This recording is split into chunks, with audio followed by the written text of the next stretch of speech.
പുതിയ കാലത്തെ കുട്ടികൾ നേരിടുന്ന ഏറ്റവും വലിയ പ്രശ്നം എന്താണ് എന്ന് ചോദിച്ചാൽ കൾച്ചറൽ കോൺഫ്ലിക്റ്റ് ആണ്. പഠിക്കുന്നതൊന്നും വീട്ടിലും നാട്ടിലും കാണുന്നില്ല എന്നാണ്. കുട്ടി കലാലയത്തിൽ നിന്ന് പഠിക്കുന്നത് എന്ത് എന്ന് ചോദിച്ചാൽ മദ്രസയിൽ നിന്നും സ്കൂളിൽ നിന്നും പഠിക്കുന്നത് സ്ക്രീൻ അഡിക്ഷനിൽ പെടല്ലേ എന്നാണ്. വീട്ടിൽ നേരെ ഉൾട്ടയാണ് കാണുന്നത്. നമ്മുടെ രാജ്യം മതേതര രാജ്യമാണെന്ന് പഠിച്ചുകൊണ്ടിരിക്കുന്ന ഒരു കുട്ടിക്ക് ഏത് കലാലയത്തുനിന്നാ മതേതരത്വം കിട്ടേണ്ടത്? തട്ടമിടാൻ അനുമതിയില്ലാത്തൊരു കലാലയം ഉള്ളപ്പോൾ ആ കുട്ടി എവിടുന്നാ മതേതരത്വം പഠിക്കേണ്ടത്, സെക്കുലറിസം പഠിക്കേണ്ടത്? പുതിയ കാലത്തെ കുട്ടികൾ നേരിടുന്ന ഏറ്റവും വലിയ പ്രശ്നം തന്നെ അതാണ്, കൾച്ചറൽ കോൺഫ്ലിക്റ്റ്. ഞാൻ എൻ്റെ പുസ്തകത്തിൽ പഠിക്കുന്ന കോൺസ്റ്റിറ്റ്യൂഷനിൽ വായിക്കുന്നതൊന്നും നാട്ടിൽ കാണാനില്ലല്ലോ. മോള് വലുതായി, ശരിയാവണ്ണം ഡ്രസ്സ് ധരിക്കണം എന്ന് മദ്രസയിൽ നിന്ന് പഠിച്ച ഒരു കുട്ടി വീട്ടിലെത്തുമ്പോൾ ഗ്യാസ് സിലിണ്ടർ കൊണ്ടുവരുന്ന പണിക്കാരനോടും മത്സ്യം വിൽക്കുന്ന ജോലിക്കാരനോടും ഉമ്മ കിന്നാര വർത്താനം പറയണത് കാണുമ്പോൾ ഇക്കുട്ടിയും ചിന്തിക്കൂലേ, അപ്പം ഞാൻ മദ്രസയിൽ നിന്ന് പഠിച്ചതോ? മുടി മുറിക്കുമ്പോൾ മദീനയിലെ കൾച്ചർ പാലിക്കണം എന്ന് അധ്യാപകൻ ഉസ്താദ് പറഞ്ഞു കൊടുത്തപ്പോൾ ഈ കുട്ടി ആലോചിക്കുന്നത് അപ്പം എൻ്റെ ഏട്ടനോ? ഗൂഗിൾ പേ ചെയ്യലാണ് ഉപ്പാന്റെ ഡ്യൂട്ടി എന്ന് വിചാരിക്കുന്നത് തെറ്റ്. നിങ്ങൾക്ക് അബദ്ധം പറ്റിയിരിക്കുന്നു. നമ്മൾ ആവേണ്ടത് റോൾ മോഡലാണ്. സൊല്ലു കമാ റഅയ്തുമൂനി ഉസല്ലി. നബി സല്ലല്ലാഹു അലൈഹി വസല്ലം സ്വഹാബത്തിന് തർബിയത്ത് കൊടുക്കുന്നത് ഞാൻ വുളു എടുത്ത പോലെ വുളു എടുക്കാം. ഞാൻ ഏത് ഭാഷയിലാണോ ഖുത്ബ ഓതിയത് ആ ഭാഷയിൽ, ഞാൻ നിസ്കരിച്ച പോലെ നിങ്ങൾക്ക് നിസ്കരിക്കാം. ഖൈറുക്കും, നിങ്ങളിൽ ആരാണ് ടോപ്പർ, നിങ്ങൾ ആരാണ് റാങ്ക് ഹോൾഡർ ആവുന്നത്? ഖൈറുക്കും ലിനിസാഇ, ഭാര്യമാരോട് നല്ല രീതിയിൽ പെരുമാറിയവരാണ്. നബിതങ്ങൾ ഇത് പറയുമ്പോൾ സദസ്സിൽ അമ്മോശന്മാരും ഉണ്ട്. സിദ്ദീഖുൽ അക്ബർ തങ്ങളും ഉമർ തങ്ങളും. അമ്മോശന്മാരുടെ മുമ്പിൽ ധൈര്യത്തോടെ നബിതങ്ങൾ പറയാം, ഭാര്യമാരോട് നല്ല രീതിയിൽ പെരുമാറിയവരാണ് ഏറ്റവും നല്ലയാൾ. ഇത് പറഞ്ഞ ഉടനെ തങ്ങൾ പറയുന്നുണ്ട്, വഅന ഖിയാറുക്കും ലിഅഹ്ലി, പോയി ചോദിക്കാം നിങ്ങൾക്ക് ആയിഷയോടും ഹഫ്സയോടും എന്ത്, ഞാൻ എങ്ങനെയാണ് വീട്ടിൽ എന്ന് ചോദിക്കുന്നുണ്ട് സ്വഹാബിമാര്. മുത്തുനബി എങ്ങനെയാ വീട്ടിൽ സല്ലല്ലാഹു അലൈഹി വസല്ലം? അടുക്കളപ്പണിയിൽ സഹായിക്കും, പാല് കറന്നേരും, ചെരുപ്പ് ശരിയാക്കും, പാത്രം ശരിയാക്കും, വീട് പണിയെടുക്കും, ആടിനെ കറന്നേരും, അങ്ങനെ അങ്ങനെ അങ്ങനെ. പറയാൻ എളുപ്പം, ജീവിച്ച് കാണിച്ചു കൊടുക്കണം. കുട്ടികൾ നേരിടുന്ന കൾച്ചറൽ കോൺഫ്ലിക്റ്റിനെ നമ്മൾ അതിജയിക്കണം. മദ്രസയിൽ നിന്നും സ്കൂളിൽ നിന്നും പഠിച്ചുകൊണ്ടിരിക്കുന്ന മുഴുവൻ നന്മകളും നമ്മുടെ വീട്ടിലും നമ്മുടെ രാജ്യത്തും നമ്മുടെ പരിസരത്തും ഉണ്ടാവണം. ഇന്ത്യ മതേതര രാജ്യമാണ് എന്ന് വായിച്ച ഒരു കുട്ടിക്ക് കലാലയത്തിൽ നിന്ന് തട്ടമിടാൻ അനുമതിയില്ലെങ്കിൽ ഈ കുട്ടി എവിടുന്ന് സെക്യുലറിസം പഠിക്കും? It is a cultural conflict. പഠിക്കുന്നതൊന്ന്, കാണുന്നതൊന്ന്, സോഷ്യൽ മീഡിയയിൽ ഒന്ന് എങ്കിൽ നമ്മുടെ ഈ രാജ്യത്തെ മക്കളെ എങ്ങനെയാ മതേതരത്വം പഠിക്കുക? എങ്ങനെ പഠിക്കും? പറഞ്ഞു വരുന്ന ആശയം അൽ മുഹാഫളത്തു അലാ മാലിഹിം, ഉപ്പാന്റെ ഉമ്മാന്റെ സ്വത്തിനെ ഏറ്റവും ഭംഗിയായി കൈകാര്യം ചെയ്യണം. അവരുടെ ജീവിതകാലത്താണെങ്കിലും അനന്തര സ്വത്തോഹരി വെക്കുമ്പോഴും ശ്രദ്ധിക്കണം. 6 ഇക്റാമുഹുമാ വ ഇഅ്താഉഹുമാ കുല്ലമാ യത്ലുബാൻ, അവരെ നന്നായി ആദരിക്കണം, ബഹുമാനിക്കണം. അവരെന്തെല്ലാമാണ് നമ്മളോട് ചോദിക്കുന്നത് അത് കഴിവുണ്ടെങ്കിൽ കൊടുക്കണം, അതിൽ പിശുക്ക് കാണിക്കരുത്. അവരെ ആദരിക്കണം. നിങ്ങൾ കേട്ടിട്ടുണ്ടോ, ഒരു മഹാൻ ജയിലിലടക്കപ്പെട്ടു. അവരുടെ മകനും,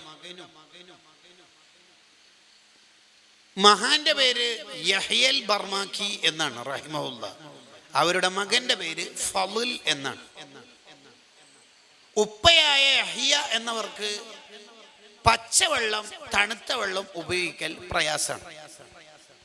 ജയിലിലാണെങ്കിൽ ചുടുവെള്ളത്തിന് സംവിധാനം ഇല്ലതാനും.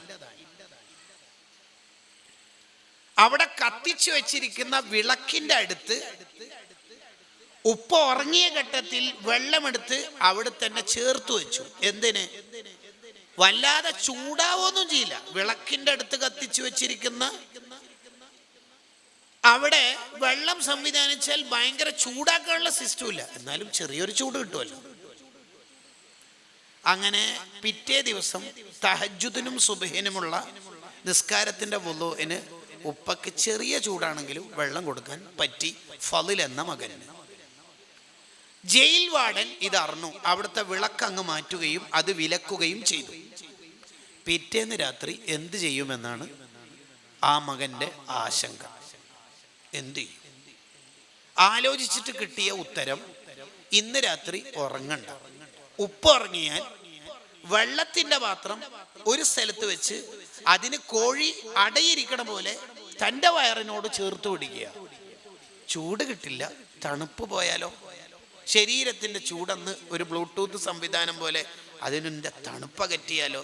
ചേർത്ത് പിടിച്ചിട്ടാണ് ഒരു രാത്രിക്ക് രാത്രി ഉറക്കൊഴിഞ്ഞിട്ട് മകൻ കൊടുത്തത്. പഠിക്കണം ജീവിതം. ഒരു ഉപ്പക്ക് വേണ്ട സാധനം കൊടുക്കാൻ ഒരു മോൻ സഹിക്കുന്ന ത്യാഗം കണ്ടങ്ങൾ. പഠിക്കണം കൂട്ടുകാരെ, പഠിക്കണം. നമുക്ക് ദുനിയാവിൽ വിജയിക്കാൻ അള്ളാഹ് സംവിധാനിച്ച രണ്ടാൾക്കാരുടെ പേരാണ് ഉപ്പ ഉമ്മ എന്നുള്ളത്. അവിടെ നമ്മൾ തോറ്റുപോകരുത്, അവിടെ നമ്മൾ ജയിക്കണം. ചില കുട്ടികളെയൊക്കെ കാണും, അവർ ജീവിതത്തിൽ ചില കുരുത്തക്കിടക്ക് ഉണ്ടാവുമെങ്കിൽ പോലും അവരുടെ ഉപ്പ ഉമ്മ എന്ന് പറഞ്ഞാൽ അവരുടെ ജീവനാണ്. അവരെ നന്നായി ആദരിക്കണം, അവരെ നന്നായി ആദരിക്കണം. അതിൻ്റെ ചില പാർട്ടുകൾ വഴിയേ വരുന്നത് കൊണ്ടാണ് ഈ പോയിന്റ് കൂടുതൽ വിശദീകരിക്കാത്തത്. ഏഴാമത്തത്, മുശാവറത്തുഹുമാ ഫീ കുല്ലിൽ അഅ്മാലി വൽ ഉമൂർ. ഏത് കാര്യത്തിലും ഉപ്പാനോടും ഉമ്മാനോടും ഒന്ന് കൂടി ആലോചിക്കണം. ഉപ്പ ഈ റബീഉൽ അവ്വലിന് ഉംറക്ക് പോകണമെന്നുണ്ട്, പോകണമെന്നുണ്ട്. നീ ചെയ്തില്ലേ ഫർദായ ഉംറയൊക്കെ? ഉപ്പാക്ക് എന്തോ താല്പര്യക്കുറവുണ്ടോ? നീ ആ ക്യാഷ് ഞാനൊരു പാവത്തിൻ്റെ കല്യാണത്തിന് എന്തെങ്കിലും കൊടുക്കണം എന്ന് വിചാരിച്ചു. ആരത്? മൂത്താപ്പൻ്റെ ഉപ്പരേട്ടൻ്റെ മോക്കോ? അത് പറഞ്ഞാൽ മതിയല്ലോ. അവിടെയാണ് നമ്മൾ നിൽക്കേണ്ടത്. ഉമ്മ, ഞാനെന്ന പള്ളിയിലേക്ക് ഇറങ്ങട്ടെ. മോനെ, ഈ മഴയും ഇടിയും കാറ്റൊക്കെ വരുന്നതുകൊണ്ട് ഇടയ്ക്കിടെ കറണ്ട് പോകണ്ടല്ലോ. എന്തോ ഒരു പേടി. ഉപ്പ ഉള്ള കാലമാണെങ്കിൽ ആ പേടിയൊന്നും ഉണ്ടായില്ല. ഉപ്പ അവിടെ കിടത്തത്തിലാണ്. ഉപ്പ മരിച്ചതിന് ശേഷം ഉമ്മാക്കൊരു പേടി. മോനെ, ഉമ്മ എന്താ പറഞ്ഞു വരുന്നത്? മോൻ ഇന്ന് വീട്ടിൽ നിന്ന് തറാവിസ്കരിച്ചാലോ? ഉമ്മ, ഇന്ന് റമദാൻ 27 അങ്ങനെയാണെങ്കിൽ പിന്നെ മോനെ അന്ന് നമ്മൾ വീട്ടിൽ നിസ്കരിച്ചാൽ മതി കേട്ടാ. ഏതാ ഇസ്ലാം എന്ന് പറയാം നമ്മളെ മതം? നിന്റെ സുഹൃത്തിനേക്കാൾ, നിന്റെ വണ്ടിയേക്കാൾ, നിന്റെ ഫോണിനേക്കാൾ, നിന്റെ ഭാര്യയേക്കാൾ, സുന്നത്ത് നിസ്കാരത്തെക്കാളും പ്രാധാന്യം ചില ഘട്ടങ്ങളിൽ ഉമ്മക്കുണ്ട്. അപ്പൊ എല്ലാ ഡിസ്കഷനും ഉമ്മാനോട്. ഉമ്മ, എനിക്കെന്തോ ഒരു ഉരുണ്ട കളി ഉണ്ടല്ലോ, ഉമ്മാരെ കാലെല്ലാം തടവി തരുന്നുണ്ടല്ലോ, എന്തുണ്ടല്ലോ, ഞാൻ അടുത്ത ആഴ്ചത്തേക്ക് ടിക്കറ്റ് എടുത്താലോ എന്ന് വിചാരിക്കുന്ന ഷോപ്പ്. മോന് പോയിക്കും. മോന് പരമാവധി ഉമ്മാൻ്റെ അടുത്ത് നിന്നല്ലോ. അങ്ങനെ ഒരു പൊരുത്തുള്ള മോന്. ഈ അടുത്തൊരു മോനെക്കുറിച്ച് ഞാൻ കേട്ടു. എന്താന്ന് പറയാം, വിദേശത്താണ് ജോലി. ഉമ്മൻ്റെ അസുഖത്തിന് കുറേ കാലം ഇവിടെ തന്നെ നിന്നു. ഉമ്മ എപ്പോഴാണോ റിട്ടേൺ എടുക്കാൻ പറയണത് അന്നേ എടുക്കുള്ളൂ എന്നാണ് ഈ മോൻ്റെ തീരുമാനം. വീട് പണിയൊക്കെ എടുക്കുന്നുണ്ട്, ക്യാഷ് ആവശ്യമുണ്ട്. അത് നാട്ടിൽ നിന്ന് ഏതായാലും പറിക്കാനും എടുക്കാനും കഴിയില്ല, വിദേശത്ത് തന്നെ പോകണം. പക്ഷെ ഉമ്മ പറയണം റിട്ടേൺ ടിക്കറ്റ് എടുത്തോളി. അതാണ് മക്കൾ എന്ന് പറഞ്ഞാൽ. അപ്പോഴല്ലാണ് വൈബ് സെറ്റാവൽ. ഇതാ ശരിക്കും വൈബ്, ഇതല്ലേ വൈബ്. മുശാവറത്തുഹുമ, എല്ലാ കാര്യവും അവരോട് ഡിസ്കസ് ചെയ്യാം. വിശേഷിച്ച് ദീർഘദൂര യാത്രയൊക്കെ പോകുമ്പോൾ, ഹജ്ജ്, ഉംറ, സിയാറത്ത്, ഉപ്പാരും ഉമ്മാരും പൊരുത്തം വാങ്ങണമെന്ന് യാത്രൻ്റെ മര്യാദയാണ്. ഉമ്മാനോട് ഞാൻ നാളെ പോകുന്നട്ടെ, ഏടാ ഉംറക്ക്? വെരി ഗുഡ്, അടിപൊളി. അവരോട് മുശാവറ നടത്തണം. മുശാവറ നടത്തിയ ഒരു കാര്യത്തിലും പിന്നീട് നിരാശാവേണ്ടി വരില്ല, പരാജയപ്പെടില്ല. വിശേഷിച്ച് അവരെ കിതാബിൽ പ്രയോഗിച്ച ഒരു പ്രയോഗം തന്നെ കിതാബിലുണ്ട്, ഇർലാ എന്നാണ്. ദഖായിർ എന്ന കിതാബിലുണ്ട് ആശയം ഇർലാ. എന്താണ് ഇർലാ എന്ന് പറഞ്ഞാൽ? ഉപ്പ ഉമ്മ അവരെ തൃപ്തിപ്പെടുത്തണം. ഹജ്ജ് ഉംറക്ക് സിയാറത്തിനൊക്കെ പോകുമ്പോൾ ഓരെ തൃപ്തിപ്പെടുത്തണം. അതിന് ആദ്യം അവരോട് പറയണം, മുഷാവറ നടത്തണം. സ്ഥലം വാങ്ങുമ്പോൾ, ഷോപ്പ് തുടങ്ങുമ്പോൾ, വീടെടുക്കുമ്പോൾ, കോളേജിൽ ജോയിൻ ചെയ്യുമ്പോൾ, പുതിയ വണ്ടി എടുക്കുമ്പോൾ, ഉമ്മ ഞാൻ ഇന്നോവനെ എടുക്കാൻ. ഉമ്മാക്ക് ഇന്നോവ എന്ന് പറഞ്ഞാൽ എന്താണെന്നൊന്നും മനസ്സിലാവുകയും ചെയ്യില്ല. ഉമ്മ ഞാൻ CMA. ഉമ്മാക്ക് CMA എന്ന് പറഞ്ഞാൽ എന്താന്ന് തിരിയുകയും ചെയ്യില്ല. അത് നീ നോക്കണ്ട. പക്ഷെ ആ നാവിൽ നിന്ന് ഒരു ബർക്കത്തിന്റെ ദുആ കിട്ടിയാൽ മതി, ആ ചുണ്ടിൻ്റെ ഉള്ളിൽ നിന്ന് അത് കിട്ടിയാൽ മതി. That's enough. You have succeeded. നീ വിജയിച്ചു, അത്ര മതി. നാളെയാണ് എൻ്റെ എക്സാം, എൻ്റെ മോനെ അള്ളാഹു വിജയിപ്പിക്കണം. മതി. ഉപ്പ ഉമ്മ ഉള്ള കാലം എന്ന് പറഞ്ഞാൽ ഒരു വെളിച്ചുള്ള കാലം. ഉപ്പ ഉമ്മ നമ്മളെ വീട്ടിൽ ഇല്ലാതിരിക്കുക എന്ന് പറഞ്ഞാൽ കറണ്ട് ഇല്ല എന്നല്ല, സൂര്യൻ അസ്തമിച്ച ഫീലിംഗ്. പിന്നെ നമുക്ക് ടോട്ടലി ഒരു ഇരുട്ട് പോലെയാണ്, എന്താന്ന് തിരിയില്ല. ഉപ്പാക്കും ഉമ്മാക്കും വലിയ ആഫിയത്ത് ഉണ്ടാവണമെന്നും വേണ്ട. ഉപ്പാക്ക് സുഖമില്ലാണ്ട് വീട്ടിൽ കിടപ്പില്ല, ഉമ്മ കിടത്തത്തില്ല. മതി, ആ തണൽ അവിടെ ജീവനോടെ കിട്ടിയാൽ മതി. നമുക്ക് ഒരു ജീവന്റെ തുടിപ്പ് ചെറുതെങ്കിലും അവിടെ ഉണ്ടായാൽ മതി. ആ ഒരു കാവലാണ് നമുക്ക്, തണലാണ്. നടത്തെ ഇനി മുതൽ ശ്രദ്ധിക്കണം കേട്ടോ. എന്താ റബ്ബേ, ഇന്നലെ വരെ ഉമ്മ ദ്വാരക്കാനുണ്ടായിരുന്നു, ആ ഉമ്മ പോയട്ടോ, ഇനി ഒറ്റക്ക് നോക്കണം ജീവിതം എന്നാ കൺസേൺ. ഉപ്പി ഉമ്മ ഉള്ള ഒരു കാവൽ, ഒരു കാലം, ഒരു കാവലിന്റെ കാലം. അവരോടെല്ലാം ചോദിക്കണം. കല്യാണം കഴിച്ചിട്ട് ഉമ്മാക്ക് പ്രാധാന്യം കുറയുന്നതിനെ കുറിച്ചിട്ട് വഴിയേ വരുന്നുണ്ട്, അവിടെ വിശദീകരിക്കുക ബാക്കി കാര്യം. എട്ടാമത്തത് അൽ ഇക്സാറു മിനദ്ദുആഇ വൽ ഇസ്തിഗ്ഫാരി ലഹുമാ. ഉപ്പാക്കും ഉമ്മാക്കും ദ്വാരക്കണം. ഉപ്പാക്കും ഉമ്മാക്കും ദ്വാരക്കാത്ത മക്കളാണെങ്കിൽ അവരുടെ ഭാവിയിൽ സാമ്പത്തികമായ ബുദ്ധിമുട്ടിന് സാധ്യത കൂടുതലാണ്. നമ്മൾ ആലോചിച്ച് നോക്കിയേ, ആരോടും പറയണ്ട, നമ്മളോട് തന്നെ ചോദിച്ചാൽ മതി. 5 വക്ത് നിസ്കാര ശേഷം ഉപ്പാക്കുമ്മാക്കും ഞാൻ ദ്വാരക്കാറുണ്ടോ? പിന്നെ ആർക്ക് വേണ്ടിയിട്ട് നമ്മൾ ദ്വാരക്കല്? ആ മരത്തണലുകൾക്ക് നമ്മൾ ദ്വാരക്കണില്ലെങ്കിൽ പിന്നെ ആരാ ഉള്ളത് നമുക്ക് പരിഗണിക്കാൻ പറ്റിയ ഒരാള്? നമുക്ക് ജന്മം നൽകിയ, നമ്മൾ മൂത്രമൊഴിച്ച് കാഷ്ടിച്ച് മടിയിൽ അതെല്ലാം ചെയ്തിട്ടും ഒരു ശാപവാക്കും ഒരു ലയനത്തും ഒരു കുറ്റപ്പെടുത്തലും ഇല്ലാതെ നമ്മളെ സ്നേഹമസണമായി വളർത്തിയ ഉപ്പാക്കുമ്മാക്കും ദ്വാരക്കാൻ നമുക്ക് ടൈമില്ലെങ്കിൽ എന്തിനാ മോനെ നമ്മളെ ലൈഫ്? എൻ്റെ ഉപ്പാക്കുമ്മാക്കും ദ്വാരക്കാത്ത ഒരൊറ്റ നിസ്കാരം എൻ്റെ ജീവിതത്തിൽ ഇല്ലെന്ന് പറഞ്ഞ ഇമാമിങ്ങളുടെ ജീവിതമില്ലേ കിതാബുകളിൽ? ഇല്ലേ? ഉപ്പാക്കുമ്മാക്കും ദ്വാരക്കണം, അവർക്ക് പൊറുക്കലിനെ തേടണം. മാതാപിതാക്കൾക്ക് ദ്വാരക്കുന്നത് നമ്മുടെ ജീവിതത്തിൽ ബർക്കത്ത് കിട്ടാനുള്ള ഒരു വഴിയാണ്. ദാരിദ്ര്യം ഉണ്ടാവുന്ന ചില കാര്യങ്ങളൊക്കെ കിതാബുകളിൽ കാണാം. അതിലൊന്ന് മാതാപിതാക്കൾക്ക് ദ്വാരക്കാതിരിക്കലാണ്.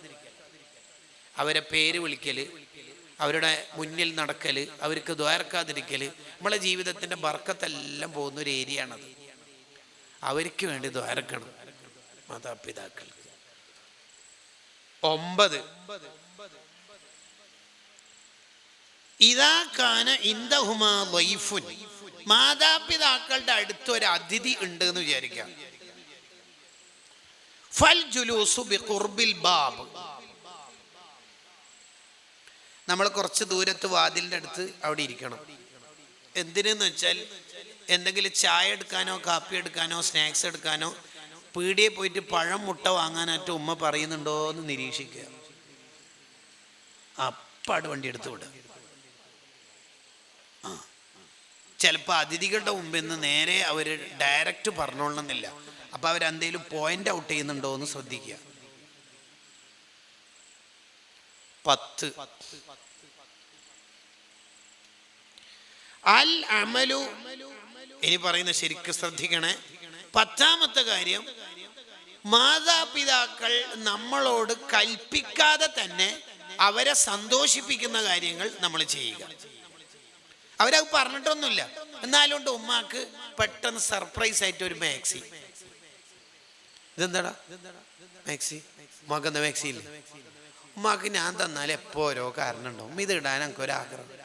അപ്പോൾ കണ്ണെന്നറിയും, ഛേ ഞാൻ തമാശ ഇങ്ങോട്ട് വന്നടാ, മതി മതി മതി മതി. സ്വർഗം കിട്ടാൻ അവരെ സന്തോഷിപ്പിക്കുക എന്നുള്ളതാണ് പ്രധാനം, അതേറ്റവും പ്രധാനം. ഗിഫ്റ്റ് പെട്ടെന്നുണ്ട് ഉപ്പാക്കൊരു ഗിഫ്റ്റ്. ഇതെന്ത് ഉപ്പ ഈ പഴയ ചടാല് ഫോണും ഡിസ്പ്ലേ പൊട്ടി നമുക്ക് തന്നെ ഒരു നാണക്കിടും. ഇപ്പം അടുത്ത് യാറബ് ഇതെല്ലാം ഞാനെങ്ങനെ ഉപയോഗിക്കും, എൻ്റെ പൊന്നെ. മതി മതി മതി അത്ര. അതിനൊന്നും നമുക്ക് സമയമില്ല എന്നുള്ളത് ഏറ്റവും വലിയ പ്രശ്നം. കാരണം ഉമ്മാക്കെന്തിനാ വല്ല ഫോണ്, ഉമ്മാക്കെന്തിന് ഫോണ്, ഉമ്മ എന്ത് ഈ ഫോണിന് പറഞ്ഞുകൊണ്ടിരിക്കും. എന്തിന് വീട്ടിൽ ലാൻഡ് ഫോണുണ്ട്, ഉപ്പാക്ക് ഫോണുണ്ട്. അല്ല മോനെ ഒരു വയലെല്ലാം കേൾക്കാൻ. എന്ത് വയല്? ഉമ്മ സലാത്തും ദിക്കറും ചൊല്ലി നടന്ന ഓക്കെ ഓക്കേടാ, ഒന്നും പറയാനില്ല. അങ്ങനല്ല, അവരെന്താ ഈ കിതാബ് പറഞ്ഞ പ്രകാരം ഇതിനേക്കാൾ കുറച്ച് അഡ്വാൻസ്ഡ് ആയിട്ടാണ് പറയേണ്ടത്. എന്ത്?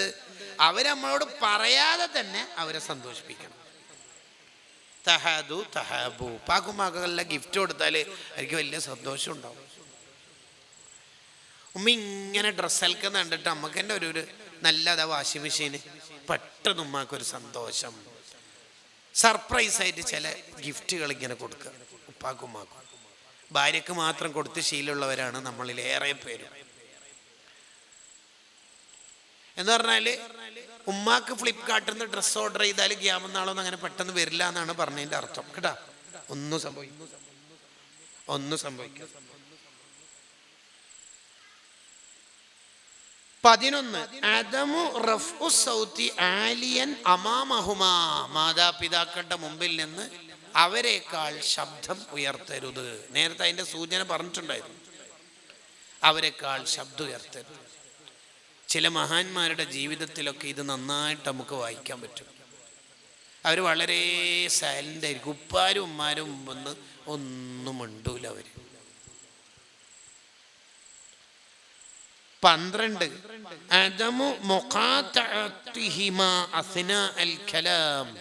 അവർ സംസാരിച്ചുകൊണ്ടിരിക്കുമ്പോൾ നമ്മൾ അവരുടെ സംസാരം മുറിക്കരുത്, കേട്ടിരിക്കണം. ഫോൺ വിളിക്കുകയാണെങ്കിൽ പ്രത്യേകിച്ച് ഓക്കെ